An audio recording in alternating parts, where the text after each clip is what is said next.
देवियों और सज्जनों, आज हम आपके सामने सत्यनारायण व्रत कथा का तीसरा और अंतिम भाग प्रस्तुत करने जा रहे हैं।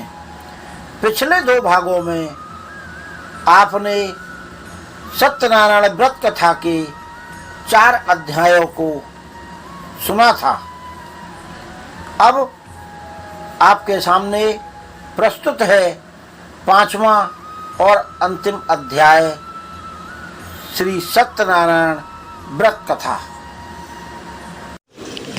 आप सभी से निवेदन है कि हमारे चैनल को सब्सक्राइब करें, बेल आइकन दबाएं और वीडियो को लाइक एवं शेयर करें। श्री सूत जी बोले, हे ऋषिगण, मैं एक कथा और कहता हूँ, आप सभी ध्यान से सुनिए।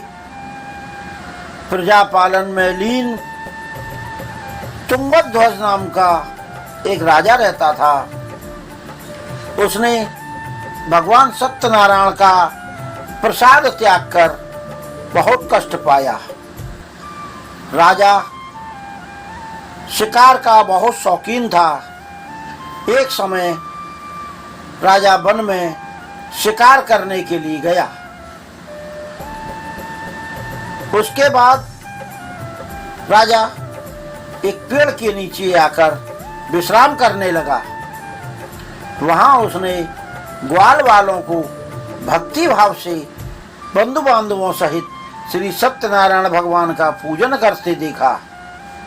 परंतु राजा यह सब देखकर भी अभिमान के कारण ना तो वहां गया और ना ही भगवान श्री सत्यनारायण देव को प्रणाम ही किया। उन ग्वालों ने राजा को देखकर भगवान श्री सत्यनारायण का प्रसाद उसके सामने रख दिया। तो राजा ने वह प्रसाद छोड़कर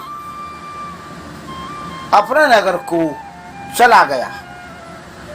जब राजा अपने नगर में पहुंचा तो उसने देखा कि उसका सारा राज्य नष्ट हो गया है। वह समझ गया कि यह सब श्री सत्यनारायण भगवान ने रुष्ट होकर के किया है। तब वह वन में वापस आया और ग्वाल वालों को एकत्र करके उसी स्थान पर पहुंचा और विधि विधान पूर्वक सत्यनारायण भगवान का पूजन किया और प्रसाद ग्रहण किया। तो श्री सत्यनारायण भगवान की कृपा से सब कुछ पहले जैसा हो गया और लंबे समय तक सुख भोग कर मरणोपरांत वह मोक्ष को प्राप्त हुआ।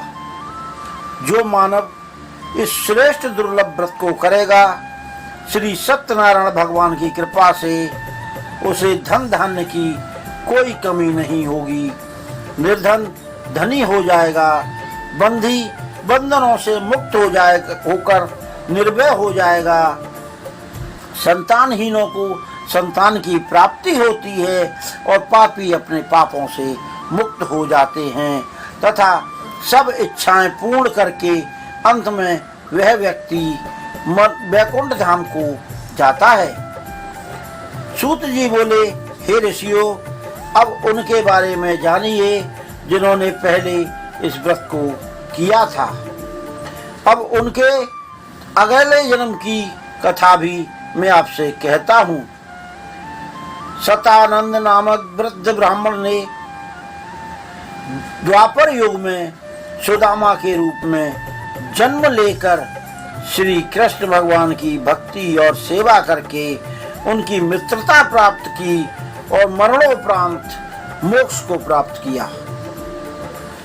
उनका मुख नामक महाराज राजा दशरथ बने और श्री रामचंद्र के पिता बनकर उनकी याद में प्राण त्याग कर मोक्ष को प्राप्त हुए।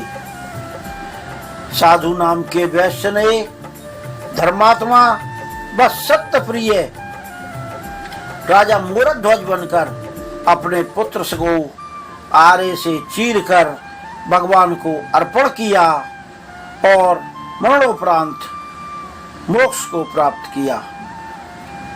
महाराज तुंगध्वज स्वयंभू मनु बने और उन्होंने बहुत से लोगों को भगवान की भक्ति में लीन कराकर स्वयं को मोक्ष प्राप्त किया। लकड़हारा त्रेता युग में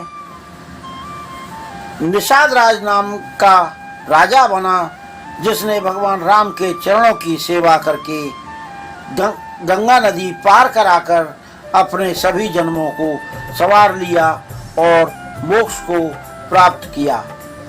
इत श्री सत्यनारायण व्रत कथायां पंचम अध्याय संपूर्णम भवति। बोलिए श्री सत्यनारायण भगवान की जय। देवियों और सज्जनों, यदि आपको यह कथा पसंद आई हो तो ऐसी ही कथाओं को सुनने के लिए हमारे चैनल को सब्सक्राइब करें, बेल आइकन दबाएं और वीडियो को लाइक एवं शेयर करें। अपने कमेंट भी आप हमें देते रहें ताकि हमारा उत्साहवर्धन होता रहे। धन्यवाद।